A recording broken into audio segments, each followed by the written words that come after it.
If you're struggling to score points right now in Madden 26 because your passes keep getting picked off or you can't figure out how to beat match coverage, this video is going to completely change your offense. In this video, I'm breaking down 5 offensive tips that are going to make you unstoppable in your next game, from how to beat match coverage to even a speed boost trick that's going to make running the ball super easy. You're not going to miss out on anything I have for you in this video, so let's jump right into it. Because the first thing I want to break down is actually how you can block every single meta blitz in this game with one simple adjustment. Let me show you. Alright, so if we come on defense here and we use the Texas format and custom stunt, for example, from single mug, this is the problem that so many people have. They just believe that base protection is going to solve their problem in pass protection every time and that they should always use it. But what you're going to notice here is that this stunt is literally just going to be a party in the backfield versus base protection. Really, it's going to be Micah, it's going to be Rashawn Gary, it could be the defensive tackle, right? If they set it up correctly, spreading their defensive line pass committing, I mean, this is going to be one of the most frustrating and toxic blitzes to block, right? Just look at that. I mean, just no resistance at all. A 5-man protection has absolutely no chance against a 4-man blitz, right? Just because they're stunting.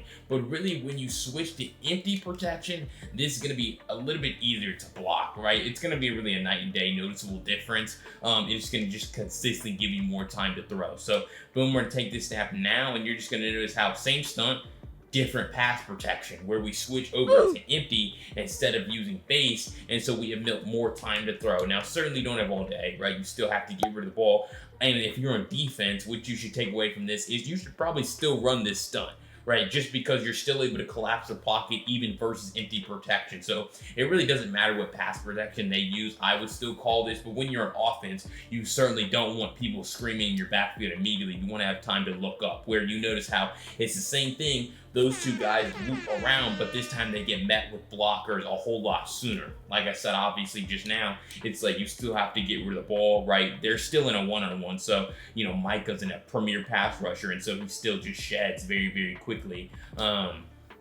So that certainly could be a problem for you, but also understand that you can roll out pretty easily versus this. That's the last thing I'll talk about here with this stunt. It's like if you just take the snap and you have, you see Goff can still move though, right? And so, but like you get out on the edge with Goff, you can take the snap and immediately roll out and basically build a rollout scheme if you don't just want to sit in the pocket versus this stunt, right? You don't want to dot, like, because that's the thing where it's like that time we're in empty protection, but that's just a rare situation where it still comes in clean. So that's why it's still important to be ready to get rid of the ball quickly, even when they're calling this stunt, or try to roll out as fast as possible, especially if you have a fast quarterback. But let me show you how to tackle mid blitz. Because mid blitz from double bug, as we know, one of the most common defenses here in the game. Everyone loves this because really what happens is, obviously if you just block your running back, it's like there's 7 defensive linemen, 7 defensive players, and we only have 6 blockers. So normally what happens is one guy comes in clean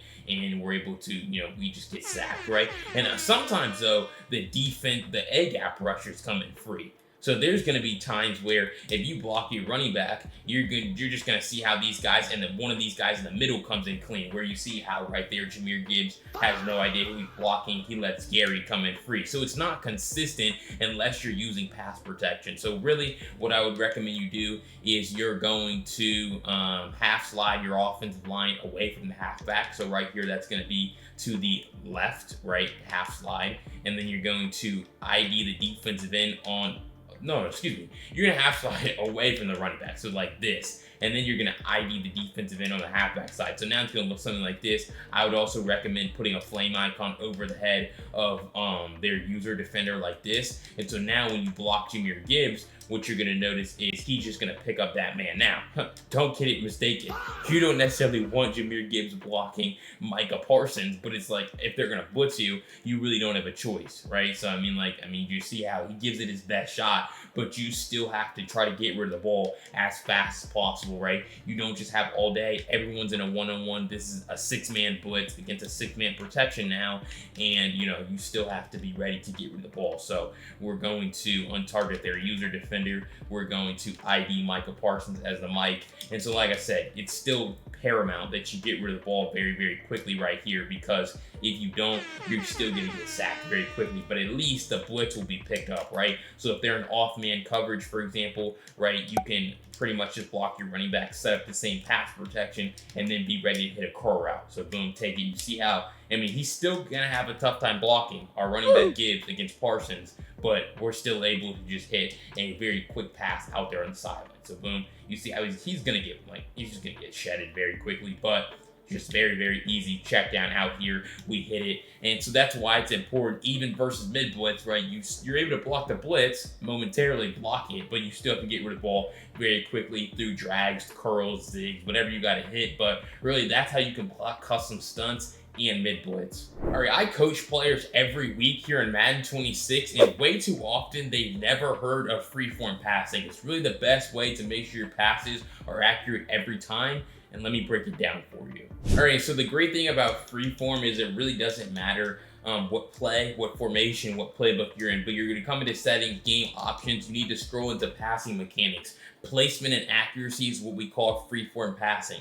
I would never touch revamped. I would never touch classic. Placement, if you have a quarterback, like it says, this leaves accuracy to be determined by player ratings. So it's like you're not necessarily timing your passes for accuracy. You're just relying on your quarterback. If he has 99 everything, right, you should ideally never miss a throw. So you shouldn't be too terribly, at a disadvantage. But I would just recommend giving yourself the most control, placement, and accuracy. Pass lead increase on small so that you can get some more crazy pass leads. And then reticle speed in between 5 and 20 is what I like. I have mine on 8. But really what makes this so dangerous and so important is being able to get the ball out in front of receivers. So we're going to go with it again right here. And what you're going to notice is we throw this pass, and you see how that pass is out in front of Sam Laporta, where there was a linebacker trailing him.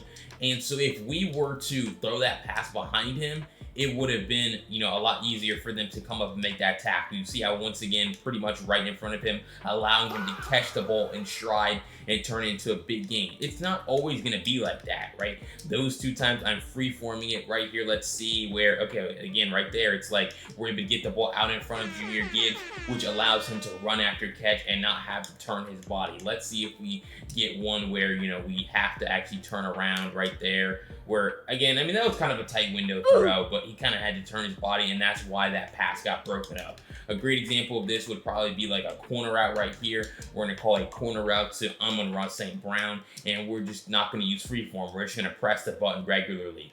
So boom, we throw it regularly, and that's what allows for that defensive back to go make a play and knock that pass away. Granted, that pass wasn't the most open. He really didn't create the most separation, but this time we're going to put him on like a 10-yard dig route, and we're going to try to get the ball out in front of him by holding the left trigger to freeform. So you see how right there, where, I mean, there's another linebacker there, but that ball's out in front of him, which gives him the opportunity to hopefully make a catch. So we go with it again right here, where we're just going to throw that pass out in front. And you see how that pass out in front of him, he's able to, I mean, he stumbled a little bit there, but he's able to bring that pass in without it being behind him, and then hit the DB being able to knock the pass away like we saw in the last play. So you see how right here, boom, we throw it out in front of him, able to catch it in stride. That's what freeform passing allows you to do. Again, you're holding a left trigger as you're throwing the ball. So it's going to be left trigger and then pressing the button to throw the ball. And then also you have extra control when you actually hold left stick. So it's really left trigger, left stick, and the button that you're throwing to. So again, right here, we're gonna try to get that ball out in front. That time I freeform, and especially when you have players that are elusive after the catch like Gibbs, this really becomes very valuable. So really, bottom line, freeform passing, you make sure you have it turned on in your settings. You're holding left trigger to hopefully get the ball out in front of your receivers when you're throwing it and prevent, that's an example of where like that just killed the whole play, because he had to turn around, lose his momentum, and it allowed the defender to make a play on the ball. So make sure you're using freeform passing in a lot of different situations to allow for your receivers to catch the ball in stride. All right, so clearly you clicked on this video because you want to transform your offense here in Madden 26 and you want tips to be able to do so. So go down below, hit that subscribe button. I break down Madden 26 offense tips and tricks every single day. You don't want to miss out on any of the content that I have. But if you want all 5 of these tips, the first 2 I showed you and the next 3 that are to come in written form, so you can always reference them during gameplay. You don't have to go surfing through videos. Go to the link down below in the pinned comment to join Madden University, where your first month's only going to be $1. I understand some people learn better actually reading stuff instead of watching videos, which is why I created written breakdowns. So what are you thinking? Go to the link down below, join today for only $1, and let's jump right back into the video. Because this next tip I'm about to show you is one that kind of gets lost in the sauce, but it's really important. Let me show you exactly how to manipulate zone defenders and get your receivers wide open regardless of their coverage. All right, so we're gonna have them in random zone coverage here. I really don't know. I don't really care what they're in, but I'm gonna go through a couple of different understandings of zone coverage. So to me, this just looks like cover 3, because obviously reading a defense will help you, but actually understanding how to beat it after the snap is really important. So what I'm gonna do is I'm gonna set up a curl flat concept, really, because I believe that this defender right here, this guy, I believe he's, again, I don't know what coverage they're in, but I think that he's gonna be in a curl flat assignment. Right, and so if that's the case, I want Gibbs to push him outside with a flat, right? I have a flat on Gibbs. I want him to push that flat zone outside, and then our curl route is just gonna sit right where he left, and it's going to make this a very easy completion for us. Now, we can do the same thing on the other side too if we wanted to, right? And so right here, actually, I mean, they disguise it as man coverage. Wait, what? I have them in, I guess they were in match. I thought I had them in random zone coverage, but they must be in match coverage, which technically is zone. But it's like, that's why you don't necessarily bank on one specific part of your play. You go through a read progression. So really, I could set it up the same thing on both sides, where we have Tesla on a curl, we have Laporta on an out. And so now we have a double curl flat. So now we take the snap, and now we just see how that flat, he's not actually getting all the way out there, and so we can just hit our out route because he's hugging the zone. So this time they're going to be in cover 3, right? And so now this is exactly what I'm talking about, where if we just put Gibbs on a flat, and then we have St. Brown on a curl, you just notice how that curl flat, he has to get all the way out there to defend the flat. That's his assignment. If you put a flat on the field, curl flats, soft squats, cloud flats, quarter flat, all these different flat zones, they have to all get out there and guard this. That's their assignment. Now, granted, I could still probably throw this. When he bumps 14, I could throw it now and probably pick up good yards on my flat, but I know that he's in a flat, so I just wait on it and then just throw it, right? Very easy completion in the middle of the field, no problem for us, right? So we go with it again where, you know, you can honestly curl flat them to death, right? Really, if that's what you wanted to do. More match coverage here. I mean, this dude just has butterfingers, right? So if they're gonna run match coverage, that's a little bit different. But that's not the only way that you can attack zone. You can also hit them with flood concepts, where it's like, okay, if they're gonna run, like, for example, cover 3, they're gonna run cover 3 on this left side. They only have 2 defenders on this side. They have a flat and they have a deep zone. We have 3 receivers running to that side. We have a flat, a corner, and a shriek. So the shriek is going to occupy the outside third, and then the corner route and the flat are going to basically put their flat zone in no man's land. So right here where he leaves, I mean, he obviously, like I told you earlier, he's going to defend the flat every time. Every single time you have a flat on the field, a curl flat is going to go out there and guard it, right? So he goes out there, defends the flat, and so then that just leaves the corner out open. Now, they can move him back with their zone drop. So if they have their curl flat set to like 20 or 25 yards, he'll get back there and take that away, but then that'll leave our flat. So that's why it's important to obviously understand what coverage they're in, but also read where this zone is going. Again, he's kind of in no man's land. I could throw this if I wanted to. I probably would if this was a game. I'd probably just hit this, right? Or I could just wait on it and then hit my corner out. So if you're in defense, you want to be taking stuff away. Like, for example, you want to have hard flats on the field to really do a good job of stopping the underneath, because it's like, if they're going to call flood concept, someone's going to be open, right? You just have to go user the other one. I want to take away that underneath pass, and then obviously if you're on offense though, you still have your corner out wide open in the sideline. So really attacking zone coverage, understanding that flat zones get pushed out by flat routes, out routes, smoke screens, table routes, anything breaking outside is going to push a flat zone outside, and that leaves the middle of the field open, for you to just be able to hit some of these other passes, right? Cover four is the same thing, where they're going to have curl flats in the field, and we can just hit a curl route every single time because it's just zone logic. Boom. He's going to go guard that flat, and so that leaves the middle of the field wide open. So understanding this really on both offense and defense, where these flats or where your defenders are going to play is going to help you out. But especially when you're on offense, use flood concepts, mesh concepts, curl flat concepts to be able to attack every single zone defense. All right, and so those first 3 tips don't even compare to the last 2 that I have for you because they're the most important, and the last one transformed my offense the most. So if you want to see those, make sure you're subscribed to this channel so that you never miss out on any video I drop. And let's jump to those final 2 tips. Because you saw in that last segment, they were running a little bit of match coverage and we were dropping the ball a couple times. Let me show you the best way to be able to beat match coverage every single time. All right, so really I like 2x2 formations to be able to attack match coverage. The reason why is because, especially like right here, they're going to be in cover 6, which is cover 4 on one side, cover 2 on the other. I honestly think this is the best match coverage in the game, cover 6, but it has a huge weakness. It's this soft squat defender, because what you're going to notice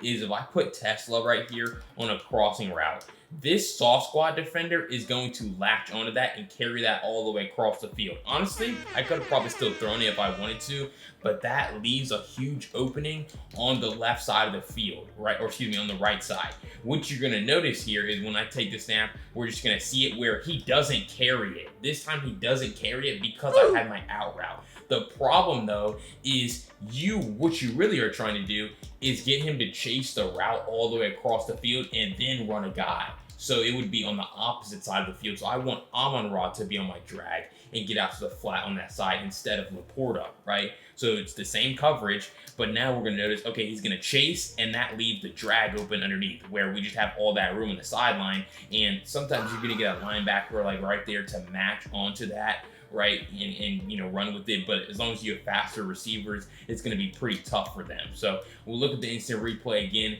where honestly, like I said, you could probably still throw this crosser. Like, this is still an open pass because you have to understand the theory of match. It's zone coverage that's converting to man down the field. And so when we go ahead set up the same way, we have our soft squat on the field, we take it where, like, yeah, I can still throw that pass. He's just going to be late recognizing that. So he's late recognizing, and then he's going to be late guarding it. So you could honestly still throw that, but also understand that, if you just want to hit a quick out, he's honestly, he's not really guarding anything. Like, he still gives up this out route. You can still juke after the play and turn that into a big gain. So really, I would say utilizing your underneath passes is going to be your best bet against match coverage. Utilizing out routes, utilizing drags, right? Running a whole mesh concept, running guys across the field. Like, if you just call this concept right here, where you just have a mesh concept, right? You're going to get him to chase, boom, and then you're going to run Jamison Williams, one of the fastest receivers. You're going to run him all the way across the field, and you're going to be able to pick up a first down. It's going to be tough for these guys to recognize the route, latch onto it, and then carry it all the way across the field. So that's why underneath passes, mesh concepts, are pretty dangerous, because you're just going to force these guys into situations they don't want to be in. Not to mention, like I said, the crossing route concept is going to do a great job too, because it's the same thing. They're just going to be pretty late recognizing it. What I don't want you to do though is think that you can just call street corner flat on this defense and it's going to work, because it's really not. Especially if you do to the cover 4 side, they're literally designed to actually be able to stop this. This defense is designed to be able to stop these type of flood concepts. And so that's why it's really important for you to just understand that, okay, we don't really want to call this, right? Like, you see how this is guarded by the quarter flat. These guys do a great job of bracketing and double teaming the corner. And so what you also have to understand about match coverage is it's adaptive to the route concept that you call. So you see on the last few plays, it's been Nate Hobbs guarding this 18 receiver. Well, now this is the linebacker is going to just take him. So it's like, it's going to be tough, for you sometimes on defense, or excuse me, on offense, if you're calling bad route concepts. But really, when you start to take advantage of the weaknesses of, match coverage, right? The fact that they're going to be late guarding stuff, late matching onto stuff, whether it's post routes, it's crossers, right? You just don't want to just feed into their hand by calling the route concepts that the defense is designed to be able to stop. But really, when you just run these receivers across the field, you call mesh, you call, you know, different concepts. I mean, just that linebacker is going to have no chance of guarding that all the way across the field. And it's going to be a lot of easy completion. So that's really what I would do against match coverage. Calling great route concepts, high-low concepts, deep digs, crossing routes, mesh, a whole bunch of stuff to force their defenders to chase routes across the field, something that they're going to struggle with mightily. All right, I appreciate all y'all that stayed to the end of this video, because really the biggest skill gap right now in offense in Madden 26 is being able to speed boost after the catch. Let me show you the best way to speed boost right now in Madden 26. All right, so speed boosting here. We are going to make sure that we have a player with 90 plus speed, agility, acceleration, and change of direction, which Jahmyr Gibbs clears very easily. So our play here, I mean, I'm just going to show you the speed boost really quick in offense only practice mode, but like this is the skill gap, right? Obviously having a super, like you just see how he's kind of like gliding all over the field, right? And all I'm really doing is tapping left trigger to be able to, you know, trigger the boost. But it's like, you know, you just want to boost out of the handoff. Now, you don't ever want to get too speed boost happy. Like, you never really want to boost back-to-back times in the same direction.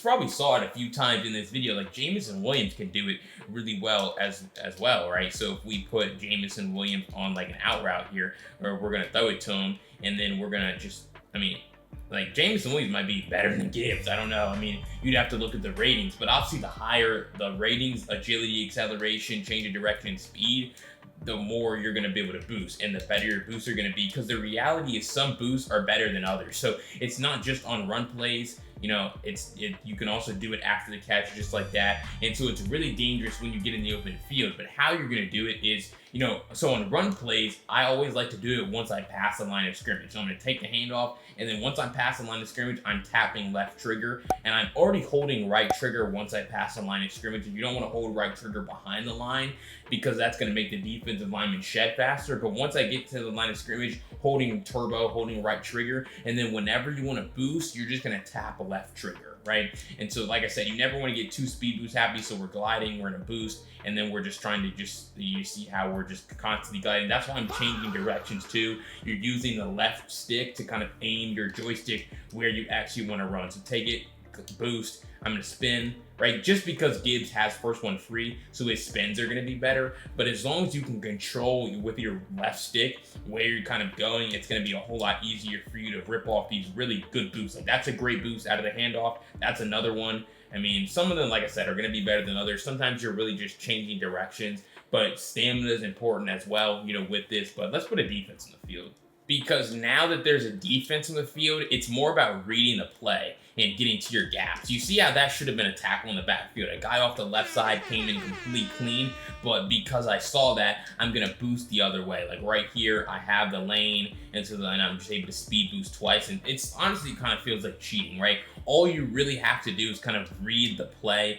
read the run. Like right here, I mean, that's a great example of the boost. I had nowhere to run. That guy came in complete clean, but I was able to speed boost to the right, and that allowed for my lineman to block him. So we look at the replay, boom. You see how, I mean, he has a free run, but I boost right here, and that allows for Penny Sewell to pick him up, and we turn that into like a 6 or 7 yard gain. So right here, we see the gap. You're always trying to run through gaps. Like when it's offense only, you can go wherever you want. But when there's a live defense in the field, you have to obviously run away from defenders. Right here, I mean, Amara gives me just a runway, I can't believe I didn't score there, but he gives me an easy lane. So it's sometimes you don't even really need to speed boost. I would recommend you do it, especially right out of handoffs. But it's like there's going to be times where the lane is just right through the middle, and so you don't really have to do a whole lot. Right here, I just see that lane's open, and so I hit it, right? So you're picking gaps, but you want to speed boost to get to your spot. You don't just want to run there. Like, obviously, I can just run with Gibbs, but you see how right there, that gives Quay Walker an opportunity to just make a tackle. Versus if I speed boost, I'm probably just going to dumb him out, just because that's what the speed boost does to pursuit angles, and so then we're able to rip off a big touchdown. So really, bottom line with the speed boost, if it's a handoff, you're taking the handoff, plus pressing right trigger, left trigger, and aiming the left stick where you want to run, just like this. Take the handoff, get past the line of scrimmage, boost, and then instead of just running where this guy can tackle me right here, I'm just going to boost a little bit to the right, and then, you know, boost again to get out, and we have an easy touchdown. If you're going to do it after the catch with like Jameson Williams, for example, right, a guy who's really good with the speed boost, it's honestly the same mechanic. where boom, we're going to take it right here, and we should have an opportunity to boost after the play. So it's honestly easier on run plays just because you have more like decision to be able to pick your gap where you're actually running to. But you know, don't get it mistaken, you should certainly be using it after the catch. I did it a few times here in this video, but the speed boost really is the most effective ball carrier move in this game because it's going to allow you to get to your spots way sooner and rip off those big touchdown runs. All right, so if you found any of these 5 offensive tips helpful, or you're going to take them in your next game, make sure you go down below, hit that subscribe button. I break down offensive tips and tricks every single day on Madden 26. You don't want to miss out on any of the content that I have. But if you want all 5 of these detailed tips, very hard to remember sometimes in written forms, you can always save them on your phone when you're referencing them during gameplay. Go to the link down below in the pinned comment to join Madden University, where again, your first month's only going to be $1. It's really a no-brainer, and please don't let $1 be the reason you're still struggling to win games here in Madden 26. So what are you thinking? Join today, and if you want to see 5 tips to transform your defense here in Madden 26, check out this video right here. I'll see you over there. Peace.